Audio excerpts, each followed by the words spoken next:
সংস্কৃতিবিহীন কোনো দেশ সুস্থভাবে চলতে পারে না। এই বাংলাদেশ কিন্তু ছিল, কিন্তু বাংলাদেশ কোনো কারণে দীর্ঘ 16 বছর চাপা পড়েছিল। ভিতরে কষ্ট ছিল, চাপা কষ্ট ছিল, দুঃখ ছিল, হাহাকার ছিল, সেগুলো কখনো মুখ ফুটে বলতে পারি নাই। এটা আমাদের বাংলাদেশের জন্য একটা অন্যরকম খুশির দিন, আনন্দের দিন। বিজয় মানেই তো একটা অন্যরকম একটা খুশি খুশি ভাব। সেটি আজকে আপনারা নিজের চোখে দেখেছেন যে সারা বাংলাদেশ উৎসবমুখর পরিবেশে এই দিনটি পালন করছে।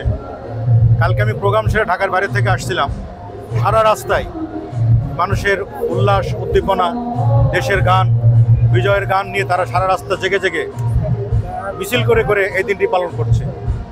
আজকে যে নামের উপরে ভিত্তি করে এই কনসার্টটি করা হয়েছে, সবার আগে বাংলাদেশ।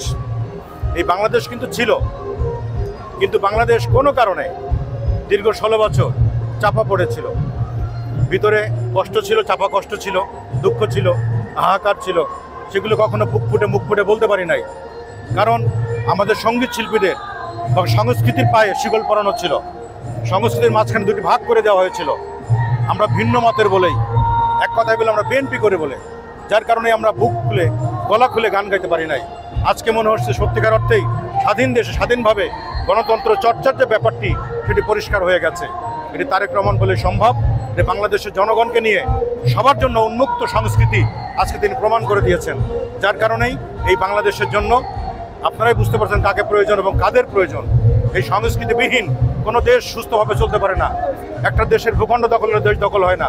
যখন সংস্কৃতি ধ্বংস হয়, যখন সংস্কৃতির বুকে আঘাত করা হয়, তখন দেশ সুস্থ থাকে না, অসুস্থ হয়ে যায়। তেমনিভাবে সুস্থ সংস্কৃতির পক্ষে আমরা সবাই, তেমনিভাবে প্রমাণ রাখার জন্য আজকে সবার আগে বাংলাদেশের নামে এই অনুষ্ঠানটির মাধ্যমেই প্রমাণ করা হলো যে আমরা সবাই মিলে এই সংস্কৃতি সমৃদ্ধ করব, বাংলাদেশকে সমৃদ্ধ করব। নতুন সম্ভাবনা আমরা দেখার চেষ্টা করছি, সেটি দেখার জন্য আমরা ওদের আগ্রহে আছি। যার কারণেই আমরা সবাই মিলে একেবারে উন্মুক্তভাবে এই মঞ্চে গান করতে সুযোগ পেয়েছি। ধন্যবাদ সকলকে।